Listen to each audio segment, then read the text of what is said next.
નમસ્કાર વિદ્યાર્થી મિત્રો, આજે આપણે વાત કરવાની છે ધોરણ 6 ની અંદર ગણિત વિષય વિશે વાત કરવાની છે. અપૂર્ણાંક સંખ્યાઓ જે આપણી વાર્ષિક પરીક્ષામાં પૂછવાનું છે. વાર્ષિક પરીક્ષાની તારીખ જે તમને બધાને ખબર જ હશે કે 13 તારીખ છે, 13/4/2026 ના રોજ આપણી વાર્ષિક પરીક્ષાની તારીખ છે. તો આપણે આજે ધોરણ 6 ની અંદર અપૂર્ણાંક સંખ્યાઓ વિશે ભણવાનું છે. તો આપણે ડાયરેક્ટ દાખલાની શરૂઆત કરવાની છે. તો આપણે દાખલા નંબર 1 જોઈએ કે અહીંયા આપણને એક સૂચના આપેલી છે કે નીચે આપેલ ચોરસમાં સાચી સંખ્યા મૂકો. તો આપણને એક સૂચના આપેલી છે કે નીચે આપેલ ચોરસની અંદર જે પણ સાચી સંખ્યા આવે એ આપણે મૂકવાની છે. તો આપણે સૌપ્રથમ 2/7 અને એના બરાબર 8/7 પ્રશ્નાર્થ ચિહ્ન.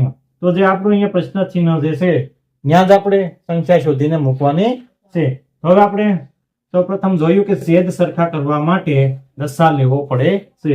આપણે નવોદયની અંદર પણ જોયું અને આજે આપણે ગણિતની અંદર પણ જોવાના છીએ કે છેદ સરખા કરવા માટે શું કરવું પડે તો કે લસા લેવો પડે. પણ આપણે અહીંયા લસા લેવાની જગ્યાએ લસાવાળી રીત રાખીએ તો એકદમ સરળતા રહે. તો આપણે 2 × 4 અને એના છેદમાં 7 × 4 કરીએ તો 4 × 2 = 8 અને 7 × 28. તો પ્રશ્નાર્થ ચિહ્નની જગ્યાએ જે છે 28 જોવા મળે છે. તો 2/7 બરાબર 8/28 આવે છે.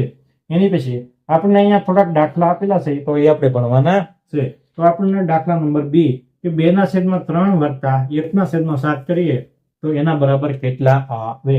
તો આપણે સૌપ્રથમ જોઈ લઈએ કે અહીંયા જે છેદ છે જે છે એ આપણને સરખા જોવા મળતા નથી. તો આપણે છેદ સરખા કરવા માટે લસા લેવો પડે. તો આપણે છેદ સરખા કરવા માટે સૌપ્રથમ લસા લેવો પડે. તો આપણે 2/3 + 1/7 લખી દેવાનો છે.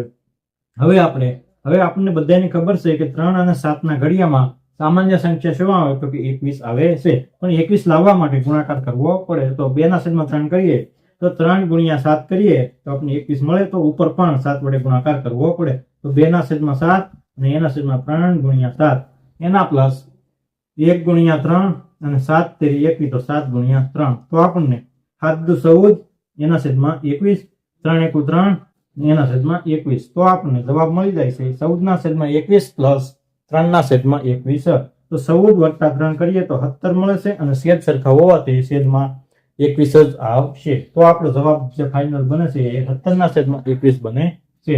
હવે દાખલા નંબર 3 કે 4/5 પ્લસ 2/3 એના બરાબર પ્રશ્નાર્થ ચિહ્ન.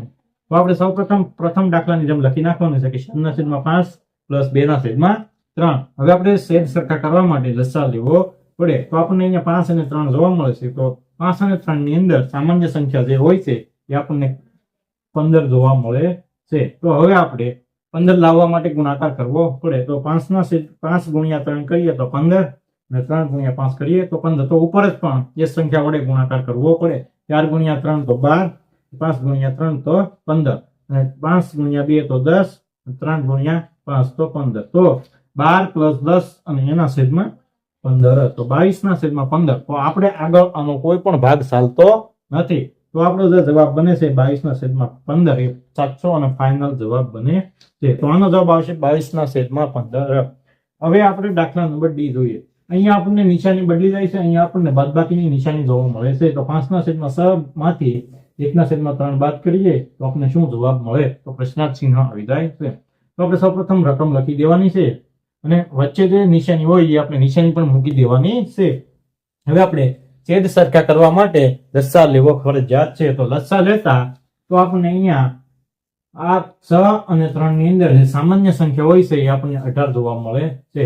તો આ બંને સંખ્યાનો લસા થાય છે 18. 18 લાવવા માટે શું કરવું પડે તો કે ગુણાકાર કરવો પડે. તો 5 × 3 એના છેદમાં 6 × 3. તો અહીંયા 18 અને 5 × 3 એમાંથી 1 × 6 અને એના છેદમાં 3 × 6.